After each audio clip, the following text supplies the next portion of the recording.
விஜய் நான் பிஜேபி வந்துருமா? எஸ், டிவிக்கே ஜெயிச்சிடுவோம். பிஜேபி ஒன்றும் நம்ம நினைக்கிறோம் தப்பான கிடையாது. யாரை பார்த்தாலும் அன்எக்ஸ்பெக்டட்னு சொல்லிட்டு இருக்காங்க. இது அன்எக்ஸ்பெக்டட் கிடையாது, இது எக்ஸ்பெக்டட் தான். டிடிஎஃப் இந்த வீடியோ ஃபுல்லா பாருங்க. ஆல்ரெடி நம்ம ப்ரெடிக்ட் பண்ணி 100% கிடையாது, 1000% நம்ம அண்ணன் தான் ஜெயிப்பார்னு சொல்லியிருப்போம். நீங்க பார்த்துட்டு வாங்க. இந்த வீடியோ எப்போ ஷூட் பண்ணிட்டு இருக்கோம்னு வந்து பார்த்துட்டீங்கன்னா என்னென்ன டேட்டு? 26 ஏப்ரல் 2026 வந்து பாத்தீங்கன்னா நைட்டு 1 மணிக்கு வந்து பாத்தீங்கன்னா இந்த வீடியோ ஷூட் பண்ணிட்டு இருக்கோங்க. இப்போ என்னன்னு வந்து பார்த்துட்டீங்கன்னா ஃபுல்லா அரசியல் டாக்ஸ் தான் போயிட்டு இருக்கு. இந்த அரசியலே பேசுறதுக்கு காரணம் யாருன்னு வந்து பாத்தீங்கன்னா அண்ணன் சீமானும் அண்ணன் விஜய்னாவும் தான். நம்மளெல்லாம் ஒரு மாற்றத்தை நோக்கி அண்ணனுங்க கடத்தி கூட்டு போறாங்க. ரொம்ப ஹாப்பியா இருக்கு. ஆப்ல வந்து ஒரு பயங்கர என்டி கேங்க, நான் இப்போ பயங்கரமான ஒரு டிவி கேங்க. ஆனா டிவி கேங்கிறது இந்த ஓட்டு குத்துற வரைக்கும் தான்.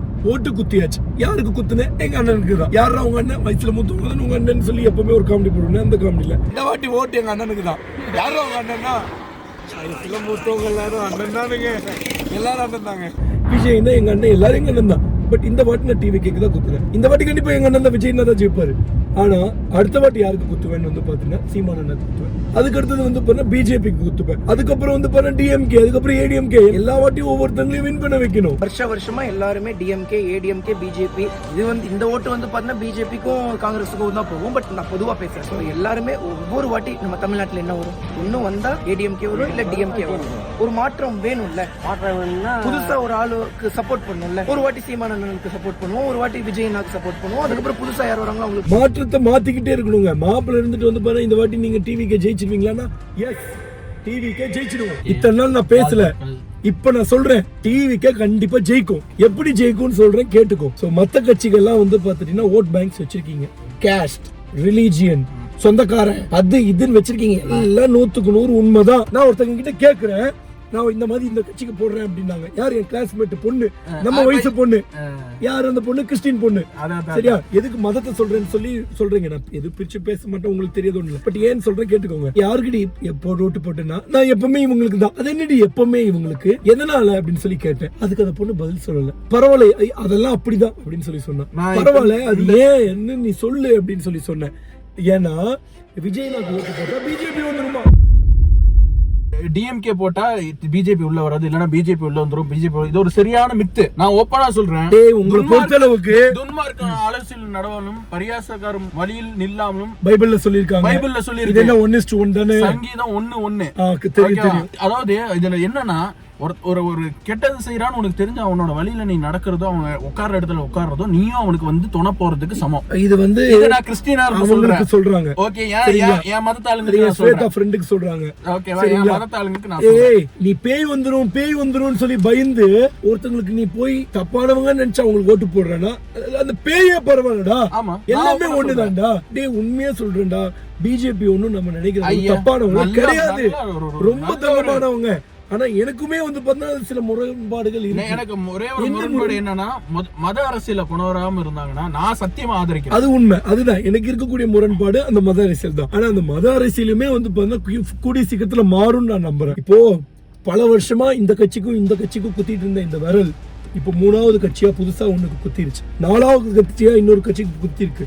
அதுவே நான் மிகப்பெரிய வெற்றியா நான் பாக்குறேன். அது மட்டும் இல்ல, கண்டிப்பா விஜய் ஆட்சி அமைப்பார். நான் அடிச்சு சொல்றேன். எப்படி வாசா நீ அடிச்சு சொல்றேன்னா, என்னதான் ஓட் பேங்க்ஸ் வச்சிருந்தாலும், சீட் பண்ணிருந்தாலும், சோசியல் மீடியா பவரை சாதாரணமா நினைக்காதீங்க. எனக்கு கூட்டம் கூட வர்றாங்க. இந்த கார் வரும்போது கூட வந்து பாத்துட்டீங்கன்னா இப்போ வந்து லேட் நைட் டைம் நம்ம பிளச்சு எக்ஸாக்ட் டைம் சொல்லுங்க. கரெக்டா 1 மணி ஆச்சுங்க. இப்போ வந்து பாத்தீங்கன்னா இங்க ஒரு 5 பசங்க நமக்காக கூடுறாங்க. மறுபடியும் வந்து பாத்தீங்கன்னா 2 பசங்க கூடுறாங்க. நம்ம vlog எடுத்துட்டு இருக்கும்போது இந்த டைம்ல இவ்வளவு கூடுறாங்க. ஸோ டே டைம்ல வந்து பார்த்தா நமக்கு கடவுள் நம்ம நல்ல உள்ளவங்களால நிறைய கூடுவாங்க. ஸோ ஒரு மீட்டப்னு போட்டோம்னா 5000 to 10,000 மக்கள் வராங்க. ஸோ எனக்கே தெரியும் நம்ம பசங்க நமக்காக எந்த எக்ஸ்ட்ரீமுக்கு போவாங்க. அப்போ விஜயனோட கூட்டம் எவ்வளோ, அவங்க எவ்வளோ எக்ஸ்ட்ரீமுக்கு போவாங்க. சாதாரணமா சோசியல் மீடியாவோட பவர், ஒருத்தவங்களோட ஃபேன் பேஸை வச்சு சாதாரணமா நினைக்காதீங்க. என்னால வந்து அதை உணர முடியுது. ஒரு ஷோ கண்டென்ட் கிரியேட்டராகவும் ஒரு இன்ஃப்ளூயன்சராகவும் இந்த மாதிரி இந்த அளவுக்கு மக்கள் வந்து என் மேல அன்பா நிறைய இருக்காங்க. நிறைய அன்பா வந்து என்னோட முகத்தை மட்டுமே டாட்டு குத்தி ஒரு 30-50 பசங்க இருக்காங்க. அப்ப அண்ணனுக்கு எத்தனை வருஷமா இருக்காங்க. ஸோ டிடிஎஃப் சக்சஸ்ஃபுல்லா வந்து பார்த்தா நம்மளோட விஜய் நான் ஜெயிச்சிட்டாரு. ஸோ அவ்வளோ ஹாப்பியா இருக்கு. பட் எனக்கு என்ன எப்படி சார் நீ இவ்வளவு 100% கான்பிடென்டா சொன்னா எங்க நம்ம எல்லாத்தையும் பார்த்துட்டு தானங்க இருக்கோம். நேபாளில் என்ன நடந்துச்சு? ஸோ முன்னாடி இருந்த மாதிரி இல்லை, இப்போ ஜெனரேஷன் மாறிடுச்சு. இளைஞர்கள் வந்து பார்த்துட்டு ஒரு பெரிய மாற்றத்தை எதிர்பார்க்கறாங்க. தளபதி வந்து ஜெயிக்கிறாரா தோக்குறாரான்னு எதிர்கட்சி கூட உட்காரலாம், கேள்வி கேட்கக்கூடிய இடத்துல இருந்தாரு நாங்க நினைக்கிறோம். இப்போ நீங்க கேக்குறீங்க, நாங்க பதில் சொல்றோம். அந்த மாதிரி நீங்க எது செஞ்சாலுமே எதிர்த்து கேள்வி கேட்கக்கூடிய இடத்துல இருப்பாருன்னு நான் நினைக்கிறேன். ஃபர்ஸ்ட் ஆரம்பம் எதிர்த்து கேள்வி கேட்கறது, அடுத்து உருவாக்குவார். இல்ல எங்களை பொறுத்தளவுக்கு வந்து பண்ண ஜெயிச்சா ஆகும். ஸோ இந்தியாவில் வந்து பார்த்தீங்கன்னா ஏதோ ஒரு மூலையில் ஒரு அநியாயம் நடந்தா இது இந்த நம்ம ஃபோனில் இப்படிங்கிறதுக்குள்ள நம்ம கிட்ட வந்து சேர்ற அளவுக்கு சோஷியல் மீடியா பவர் ஆயிடுச்சு. ஸோ வந்து இந்த சோஷியல் மீடியா நம்ம கிட்ட இருக்கிற வரைக்கும் வந்து பார்த்துட்டீங்கன்னா இந்த மாதிரி பெரிய பெரிய விஷயங்கள் நடந்துகிட்டே தான் இருக்க போகுது. அண்ட் வந்து இப்போ நான் என்ன சொல்றேன், நாங்க அண்ணன் எப்படி ஆட்சி பண்றாருன்னு சொல்லி நம்ம எல்லாரும் பார்ப்போம். எனக்கு வந்து பார்த்தீங்கன்னா இதையும் சொல்றேங்க, 100க்கு 100 கிடையாது, 100க்கு 1000% வந்து பார்த்தீங்கன்னா வேற மாதிரி பண்ணிட போறாரு, பயங்கரமா வந்து பார்த்தீங்கன்னா ஆட்சி பண்ண போறாரு அப்படின்னு சொல்லி நான் நம்புறேன். அப்படி சப்போஸ் ஏதாவது தவறுகள் வந்தா கூட, ஏன்னா இப்பதானுங்க புதுசா வந்திருக்காங்க, அப்படி சப்போஸ் ஏதாவது தப்பு நடந்தா கூட அதை கண்டிப்பா மாத்திப்பாங்க. ஸோ வந்து எல்லாருமே தப்பு பண்றது தான், ஆனா அதை மாத்தி திருத்திக்கணும். இவங்க மாத்தி திருத்திப்பாங்க நம்ம நாங்க அப்படின்னு சொல்லி நான் நம்புறேன். ஸோ ரொம்ப ஆர்வமா இருக்கு. இவங்க இனி எப்படி இவ்வளவு நாள் வந்து பாத்தீங்கன்னா எலெக்ஷன் ரிசல்ட்டுக்காக வெயிட் பண்ணிட்டு இருந்தோம். இனி அடுத்தது வந்து பாத்தீங்கன்னா முதல் கையெழுத்து, அடுத்தது எப்படி பண்ண போறாங்க அப்படின்னு சொல்லி நம்ம எதிர்பார்ப்போம். ஸோ மாற்றங்கள் வந்துருச்சு. அதே மாதிரி வந்து பாத்துட்டீங்கன்னா இனி அடுத்தது வந்து பார்த்தீங்கன்னா அடுத்த வாக்குறுதிகளுக்காக வெயிட் பண்ணுவோம். அடுத்தது ஏடிஎம்கேக்கு ஒரு சான்ஸ் கொடுப்போம், டிஎம்கேக்கு ஒரு சான்ஸ் கொடுப்போம், பிஜேபிக்கு ஒரு சான்ஸ் கொடுப்போம், என்டிகேவுக்கு ஒரு சான்ஸ் கொடுப்போம். அடுத்த கட்சி வேற என்ன புதுசா வருதோ அதுக்கும் வந்து பார்த்தீங்கன்னா நம்ம சான்ஸ் கொடுப்போம். எல்லாத்துக்குமே கண்டிப்பா நம்ம சான்ஸ் கொடுத்தா தாங்க நமக்கு என்ன அவங்க நல்லது பண்ணுவாங்க, அவங்க ஐடியாலஜி கரெக்டாக எடுத்துட்டு போறாங்களா அப்படின்னு சொல்லி தெரியும். ஸோ எங்க அண்ணன் ஜெயிச்சதுக்கு நான் ரொம்ப சந்தோஷப்படுறேன், ரொம்ப பெருமைப்படுறேன். நம்ம விஜய்னாக்காக நான் எவ்வளவோ பேரை எதிர்த்துக்கிட்டேன், எவ்வளவோ பிரச்சனை எனக்கு இதுக்காக பர்சனலா வந்திருக்கு. ஸோ இதுக்கப்புறம் அந்த மாதிரி பிரச்சனைகள் வராது அப்படின்னு சொல்லி நான் நம்புறேன். அண்ட் வந்து நிறைய பேர் அன்எக்ஸ்பெக்டட்னு சொல்றீங்க. சோஷியல் மீடியா பவர் தெரிஞ்ச இன்ஃபுளுசர்ஸ் எல்லாத்துக்கும் வந்து பாத்தீங்கன்னா இது எக்ஸ்பெக்டடா தான் இருந்திருக்கும்னு நான் நினைச்சேன். பட் அது நிறைய இன்ஃபுளுசர்ஸுக்கே அன்எக்ஸ்பெக்டடா இருக்கு. ஸோ மக்களே செலிப்ரேஷன்லாம் பார்த்து சேஃபா பண்ணுங்க. ஸோ வந்து யாருக்கும் இடையூறு இல்லாம பண்ணுங்க, இதை நம்ம முக்கியமா சொல்லியே ஆகணும். ஸோ வந்து எந்த ஒரு உயிரிழப்பும் ஆயிடக்கூடாது. ஸோ ப்ளீஸ் எல்லாம் பார்த்து போங்க. பைக்ல போனா ஹெல்மெட் போட்டுட்டு போங்க, கார்ல போனா சீட் பெல்ட் போட்டு போங்க. ஏதாவது இந்த துண்டெல்லாம் கழுத்தை சுத்தி நெரிச்சிக்காதீங்க. சந்தோஷத்துல யாராவது ஒருத்தங்க கழுத்துல போட்டிருப்பாங்க, ஏன்னு போட்டு நெரிச்சு விட்டுறாதீங்க.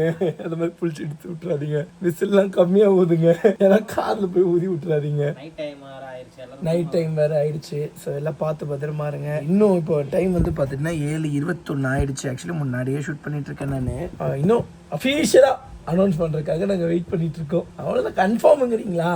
கன்ஃபார்ம் தான். இன்னும் அஃபீஷியலா ஒரு அனௌன்ஸ்மெண்ட் வரும்ல, அந்த அனௌன்ஸ்மெண்ட்டுக்கு எல்லா ஓட்டை எண்ணையும் முடிக்கணும்ல, அந்த மாதிரி ஒரு ஆர்வத்தில் நாங்கள் வெயிட் பண்ணிட்டு இருக்கோம். வெயிட் பண்ணி பார்ப்போம். வின் ஆவாருன்னு எனக்கு தெரியும், ஆனா ஒரு சரித்திரத்தை படைப்பாரு அப்படின்னு சொல்லி நான் எதிர்பார்க்கல. இது உண்மைங்க. ஏன்னா வின் பண்ணுவாரு சத்தம் கேக்குதா? நம்ம பசங்க தான் எங்கேயோ சந்தோஷத்துல வெடிச்சிட்டு இருக்காங்க. இத்தனைக்கும் நான் கிராமத்துல இருக்கேன். வின் பண்ணுவாருன்னு தெரியும், ஆனா இப்படி ஒரு சரித்திரத்தை படைப்பாருன்னு எதிர்பார்க்கல. ரொம்ப சந்தோஷமா இருக்கு. History creator